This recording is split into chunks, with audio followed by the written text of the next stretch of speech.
faithfully conveying value and interpreting the world's best books. Hi, this is Sally with the Book Talk. Today we're exploring Charles Dickens's David Copperfield. When it comes to British writers, Charles Dickens is a household name. His novels aren't just required reading for students in English-speaking countries. They've also been adapted into plays, TV shows, and movies multiple times. During the 19th century, when Dickens lived, his works gained incredibly widespread attention and popularity. It's said that during the serialization of his novel, The Old Curiosity Shop, when the heroine Little Nell faced a turning point, millions of readers were on the edge of their seats. Because American readers across the Atlantic got the serial later than the British, there was this scene when a British ship with new chapters docked in New York. Crowds of American readers rushed to the pier shouting at sailors, "Is Little Nell dead?" When they found out Nell had died, cries of sorrow immediately broke out on the dock. This shows just how wildly popular Dickens's novels were back then. Among Dickens's many works, one was his personal favorite, David Copperfield, the book we're covering today. In the book's preface, Dickens wrote, "Like many doting parents, I have a favorite child in my heart, and his name is David Copperfield." This novel has strong autobiographical elements and best captures Dickens's rich inner world, humanistic feelings, and moral views. This novel also has deep ties with Chinese readers. In the late Qing dynasty, the famous translator Lin Shu introduced it to China under the title Kuaro Yu Sheng Shu. Over the next 100-plus years, David Copperfield has had over 30 Chinese translations, drawing in generations of Chinese readers. Simply put, David Copperfield tells the story of a boy growing up through hardships. But David's personal journey not only forms the backbone of the whole story, but also recreates the vast British society under Queen Victoria in the mid-19th century through incredibly rich details. The novel starts with the birth of the protagonist, David Copperfield. According to British folk customs of the time, kids born early in the morning were thought most likely to live long. But David was born at midnight on Friday, seen as an omen of bad luck. This seemed to come true even before poor David was born. His father had died 6 months earlier, leaving behind a widow and orphan. The great aunt who had intended to care for them was eccentric and stubborn. She'd been adamant the baby would be a girl and wishfully decided the child would inherit her surname. When she learned it was a boy, she turned and disappeared. David's misfortunes were just beginning. His naive mother soon caught the eye of Murdstone, a man coveting her property. After marrying Murdstone, she discovered her new husband was gloomy and sneaky. He and his sister took over the household, quickly seizing control from David's mother. They even forbade David and his mother from showing affection, claiming it would build character. One day, in extreme fear, David bit Murdstone. Furious, Murdstone used this as an excuse to send David to a harsh boarding school. So David was thrown into a terrifying, oppressive environment. His mother, constantly oppressed, became despondent and soon died of illness. During his painful upbringing, David met many friends but also encountered villains. His numerous encounters formed multiple subplots, revealing different social strata of 19th century Britain. For clarity, we'll follow chronological order. First, Mr. Peggotty's family. David met him through his sister, who worked as a maid in David's home. When David first visited their home, what greeted him was a dark barge. No one would have guessed this boat was actually a houseboat for the poor. Though dilapidated outside, inside it was tidy and peaceful, a haven for poor fishermen. Mr. Peggotty lived there with 2 children not his own, Ham, his nephew, and Emily, his niece. Both children's fathers had drowned at sea. In that moment, we understand the harshness and danger of mid-Victorian fishermen's lives and feel genuine admiration for Mr. Peggotty's courage and responsibility. This bachelor, after the tragic loss of his siblings, bravely took on the responsibility of caring for the fishermen's orphans. In young David's eyes, these people were sincere, kind, and warmly welcoming, bringing endless happiness and warmth. This formed a stark contrast to the sinister and selfish ways of his stepfather Murdstone and his sister. Dickens here demonstrates concern and recognition for the disadvantaged groups at society's bottom and shapes Mr. Peggotty as a responsible and brave figure. Next are the characters David met at boarding school. Steerforth. The boarding school David attended had a cruel and harsh system. The headmaster enforced corporal punishment, beating students at the slightest provocation. As soon as student David arrived at the new school, he was forced to wear a sign around his neck saying, "Beware, he bites." It turned out that his stepfather, Murdstone, held a grudge against David for biting him. He was an old acquaintance of the headmaster, so he used this degrading sign to punish him. This public shaming was enough to shatter a child's self-esteem. Before meeting his classmates, David imagined countless times the mockery and ridicule he might face, feeling utterly heartbroken. Later, when the headmaster was inspecting and wanted to hit David casually, he found the wooden sign too cumbersome, so he took it off. However, in this dark school, David still made some friends. The most important among them was the handsome and noble classmate. Steerforth was graceful, well-traveled, and the king of the children at school. He very politely asked David if he would be willing to entrust his pocket money to him. Although David was somewhat reluctant, as soon as he saw Steerforth's unique charm, he forgot all his displeasure. From then on, Steerforth took charge of David's money. He bought food, brought it to school, held feasts in the dormitory, and even gave David a chance to shine by telling stories he'd read in books. All of this moved David deeply. Thus, he regarded having such a friend as his greatest honor and pride. Then, during David's brief stint as a child laborer, he met the Micawbers. After his mother's death, his stepfather, Mr. Murdstone, saw no need for David to continue his education. So he sent 10-year-old David to work as a child laborer in a wine warehouse he owned. Like other poor children, David washed bottles, labeled filled wine bottles, and corked them in this wine warehouse. During the Victorian era, commerce boomed, labor shortages were severe, and many poor children were hired as workers. Their working conditions were harsh, and their hours were exceptionally long. David often thought that if his parents were still alive, he wouldn't have ended up like this. He felt utterly hopeless. Dickens wrote, "My young heart painfully concluded that everything I had learned, thought, loved, and all that had inspired my imagination and ambition would fade away day by day. There's a crack in my heart, ready to burst at any moment." But Dickens always adds a touch of humor to the pain. In David's life as a child laborer, a ray of happy vitality appeared at Mr. Micawber's house where David was lodging. The Micawbers were poor at managing their home, deeply in debt, and living hard, but they maintained their kind and honest nature. David felt a sense of ease and equality in their home. Mrs. Micawber came from a decent background, but after marrying Mr. Micawber, their life became increasingly difficult. They even had to pawn her dowry from time to time to buy daily necessities. The image of the Micawber family is based on Dickens' parents. Their poor financial skills also caused Dickens himself to suffer in his childhood, even becoming a child laborer to support himself. Dickens humorously satirized their poor money management, but this satire was full of warmth.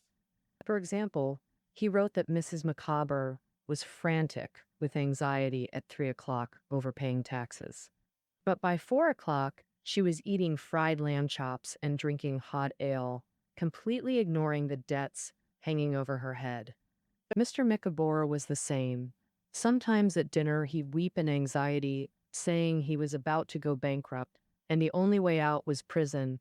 But when he went to bed at night, he'd dream of a lucky break someday, like installing beautiful windows in their house.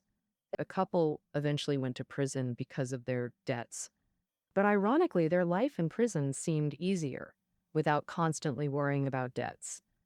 When David visited them, he'd walk with Mr. Micawber in the prison yard, or play cards with Mrs. Micawber. Finally, David escaped child labor and met lawyer Wickfield and others when returning to school.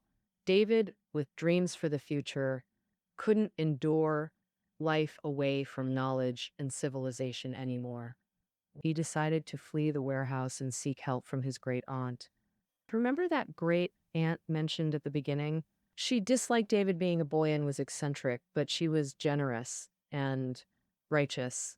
When she learned David was abused by his stepfather and almost desperate, she took in the poor boy and arranged new educational opportunities for him. The new school was completely different from the previous cruel one. David studied diligently here, feeling unprecedented happiness and joy. While studying, David still needed to board with others.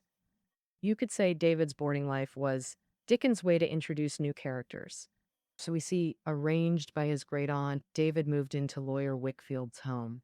The lawyer had a well-behaved daughter, Agnes, quiet, elegant, David's age, with a calm temperament and self-disciplined life. Lawyer Wickfield depended heavily on his daughter, even treating her as his housekeeper. There was also a young man, the seemingly humble but cunning assistant, Uriah Heep. Dickens described David's first impression. His hand was cold and clammy, feeling just like it looked, a ghost's hand. Afterwards, I rubbed my hands hard to warm them and rub off the feeling of his hand. This description gives readers an ominous feeling. This is exactly how Dickens builds suspense, foreshadowing later plot developments. By now, the novel's main characters have all appeared, forming a clear social network. Dickens is like a seasoned hunter, ready to close the net when conditions ripen. That is, he arranges events and coincidences to connect seemingly unrelated threads, link unconnected characters, and finally lift the whole story like a puppet master, delivering it intact to readers.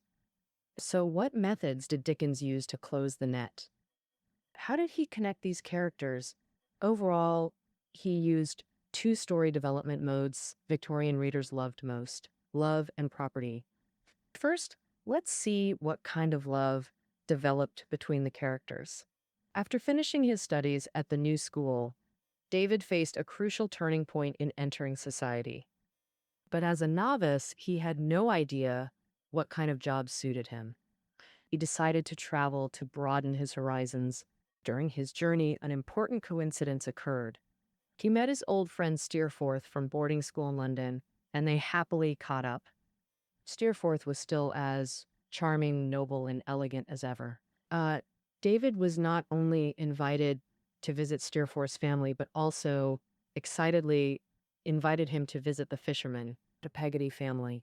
To David, this mutual visit represented the most important intimacy and trust between friends. However, for Steerforth, agreeing to visit was not out of trust, but merely out of curiosity. Revisiting the Peggotty home allowed David to see friends from years ago. The once shy little Emily had blossomed into an incredibly beautiful woman. On the very day David arrived, Emily got engaged to her cousin Ham, who grew up with her. Ham is a simple man who inherited the fishing trade and is doing well. He loves Emily wholeheartedly, and Mr. Peggotty is very happy that these two young people can build a bright, reliable future together. Steerforth, who came with David, saw this celebratory scene. He warmly blessed the Peggotty family and, with his noble and proper demeanor, captivated everyone present, winning their favor. But in David's eyes, Steerforth was like sunshine, like air, making the whole room bright and fresh, refreshing everyone. However, that very evening, David noticed a strange phenomenon. The newly engaged little Emily seemed to avoid Ham, and her gaze at Steerforth was so enchanting But naive David didn't take it seriously. And leaving, he couldn't help but remark how coincidentally happy it was that this revisit coincided with Emily's engagement day. Steerforth, however, half-jokingly replied, "That fool doesn't deserve this girl, does he?" His cold words deeply surprised David, but out of trust in his friend, David chose to think positively. Not long after, Steerforth did something else that surprised David.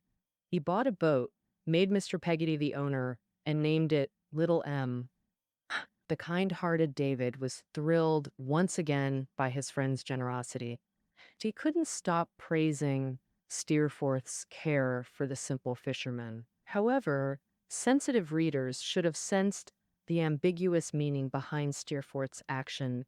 Sure enough, Steerforth bought the boat and left a servant in the area. This person ultimately became his inside man to lure Emily away. The naive Emily fell into Steerforth's trap and willingly eloped with him, disregarding her reputation. When news of Emily's elopement came, everyone was shocked, especially David, who felt unprecedented astonishment. He hadn't expected Emily to betray him, and he blamed himself deeply for bringing Steerforth, the snake, into the innocent fisherman's home. For regular readers of English novels, this elopement plot isn't unfamiliar. A girl's elopement would burden both herself and her family with damaged honor. If there were other daughters in the family, it would be worse. Those daughters would never find good marriages. Therefore, seduction and elopement were crucial themes in 18th-19th century English novels, gripping readers' nerves and drawing them into tense situations, making them anticipate the story's development under strong emotional impact. And in terms of novel structure, this theme not only drives the plot, but also tests other characters' morals. In David Copperfield, Emily's elopement serves exactly this purpose. After hearing the news, Mr. Peggotty remained steadfast in caring for his niece, determined to find her by any means. Mr. Peggotty cared only about Emily's safety and happiness. Her identity and reputation were secondary to her personal safety. In contrast, Steerforth's mother, a noblewoman, showed no such compassion. She declared that Steerforth would only be her good son if he returned alone. Clearly, Steerforth's mother cared only about family reputation. The two classes had completely different standards for human value. After a long search, Mr. Peggotty and David finally found Emily. The inevitable ending of this love story was abandonment, as one might expect. When Steerforth tired of Emily, he not only abandoned the poor girl, but passed her to his servant, heartlessly plunging her into even more tragic circumstances. Fortunately, Emily escaped from the servant, struggling back to England from abroad, nearly sold into prostitution along the way. Mr. Peggotty, who found her, again showed forgiveness and kindness. He opened his arms to welcome Emily back, to help her leave the past behind. Mr. Peggotty decided to emigrate with her to Australia for a fresh start. On the day they were to leave England for Australia, David visited the kind-hearted Ham with a letter from Emily, hoping to bring some comfort to these two unfortunate souls. Coincidentally, that day saw a violent storm with furious waves roaring at sea. Ham, a skilled sailor, bravely rushed into the waves to save someone. The boat in the waves was like a mad beast, and ultimately, Ham was mercilessly swallowed by the sea. No shockingly, it was later discovered that the person Ham tried to save was none other than Steerforth, a very villain who had abducted his bride. Here, Dickens uses imagery of storms and floods to arrange a religiously redemptive ending for this love story. The wicked Steerforth died in the waves, while the kind Ham lost his life trying to save him. All grievances were cleansed in the overwhelming flood. Victorian English novels often imbued water imagery with such Christian redemptive meaning. Well, that concludes the first love storyline. Readers must wonder whether the protagonist David also has a love storyline. Yes, and more importantly, through David's romantic experiences and choices, Dickens expressed his vision of an ideal partner and marriage. In his youth, David experienced a budding first love, like when he first met Emily and developed a youthful infatuation. Later, he met Miss Shepherd, a girl school student, and became infatuated all over again. Dickens understood so well the hazy, awkward love of youth. He wrote, "During prayers, I secretly added Miss Shepherd's name to the liturgy. When my hand touched her glove, a tingling sensation ran up my coat sleeve, through my arm, and out the top of my head." Mm. But his consequential love began after starting work. After graduation, David became an apprentice at a law firm. When he met his employer's daughter, Dora, David was instantly struck by Cupid's arrow. He fell madly in love with Dora, Dickens wrote. "I didn't linger on the brink. I didn't look down or back. I hadn't time to say a word before I plunged headlong into this abyss." To readers, this frantic love seems puzzling. That a literary veteran like Dickens would make David fall into exaggerated infatuation without any buildup. Yet when viewed within the whole novel, this dramatic romance reveals Victorian marriage views with didactic meaning. David impulsively fell in love and insisted on marrying Dora against all odds. Learning this, his great aunt considered Dora an immature girl, but chose not to interfere with David's choice. After marriage, David discovered Dora was like a delicate flower, a true child bride. She ignored practical life, caring only whether her dog was fed and watered. Whenever David discussed worries or household management, Dora would cry hysterically or faint. Over a year into marriage, Dora bore a child. But how could such a fragile mother give it a bright future? The child soon died. Dora's health declined until she withered like a morning glory before noon. Dora's fate recalls David's naive mother, also doll-like. Sheltered by David's father, she never weathered storms. After her husband's death, she couldn't provide her child a stable future.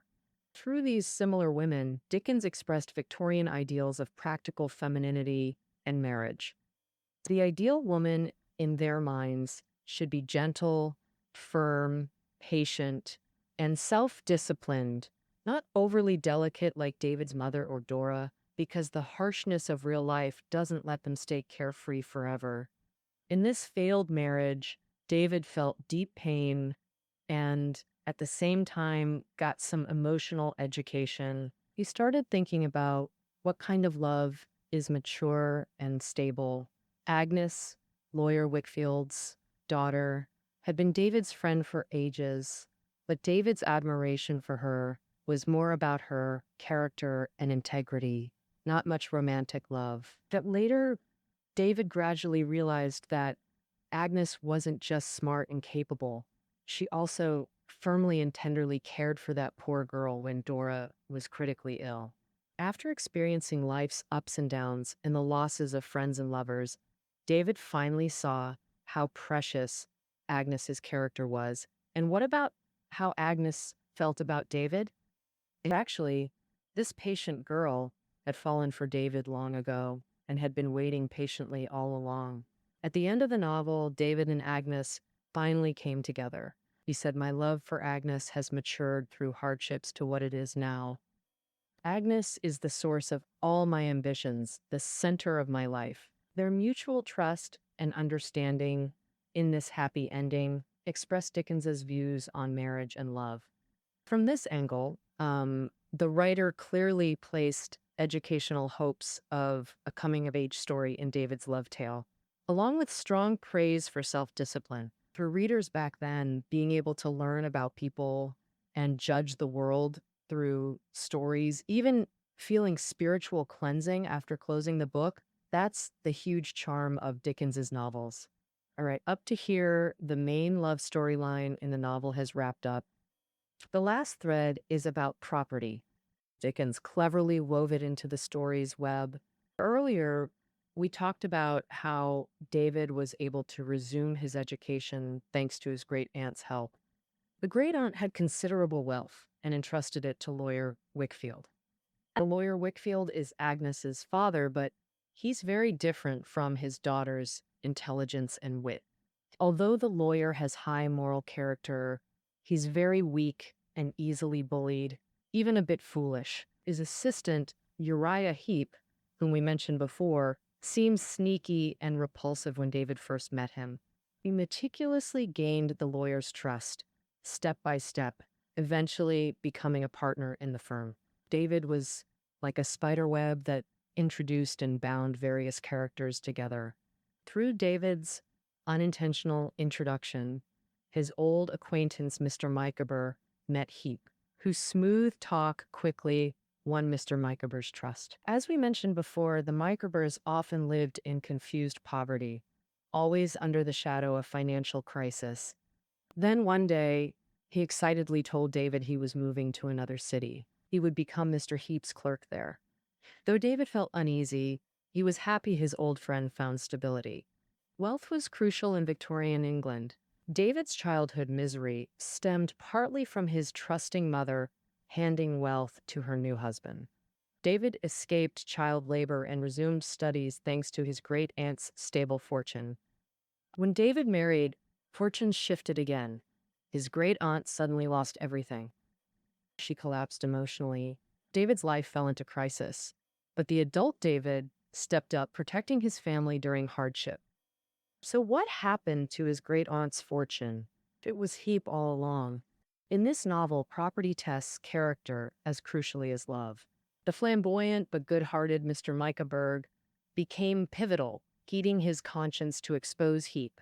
Working under Heap, Mr. Micawber discovered Heap exploited Wickfield's frailty, muddied the firm's operations, forged signatures, and committed fraud for personal gain. Mr. Micawber publicly denounced Heap for faking accounts to frame Wickfield, causing false accusations including failed investments and ensnaring David's great-aunt's wealth. Thus, the property threat is finally resolved. Heap's misdeeds are exposed, and the good people reclaim their rightful money. David matured professionally and financially through this financial crisis. He shouldered adult responsibilities, caring for family, working hard, and becoming a promising writer through his talent. To Victorian readers, this happy ending where virtue is rewarded and vice punished reflects Dickens' moral vision. Well, that concludes the story. As an autobiographical novel, Dickens primarily expresses the protagonist's life experiences. Using first-person narration, the novel continuously analyzes the character's inner world through a heroic journey. Typical of the coming-of-age genre, David's growth manifests in both the physical world and spiritual realm. In reality, he weathered ups and downs to start a new life chapter. Spiritually, David's hardships, discernment of people, and relationships reveal adversity and imperfection as life's universal truths. Through these struggles, Dickens expresses his humanism, universal sympathy for all classes, especially the impoverished. Seemingly minor characters in his story are highly representative, like Mr. Mell, David's boarding school teacher, impoverished, wearing irreparable shoes and burst socks like flower buds, nearly starving in rags, while the headmaster lived luxuriously with fine food and clothes. The headmaster's goal wasn't education but profiteering. Dickens thus exposed Victorian educational problems. Another issue was workhouses. Mr. Mell's mother lived in a workhouse. When Steerforth learned this, he openly mocked him. Steerforth called Mr. Mell a bold, shameless beggar and persuaded the headmaster to fire him. Victorian workhouses enforced less eligibility by branding residents and families as inferior. Therefore, Mr. Mell had to secretly visit his mother in the workhouse, allowing Steerforth to exploit this and get him expelled from school. The novel's satire of Britain's rigid class consciousness embodies Dickens's humanitarian spirit.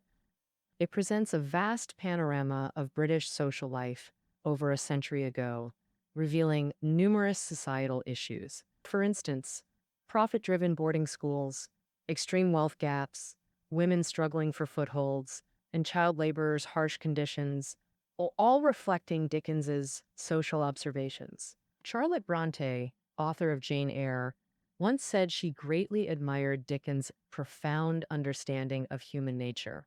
David Copperfield marked a turning point in Dickens's artistic career. His later works, like Bleak House and Hard Times, adopted more serious tones with deeper societal critiques.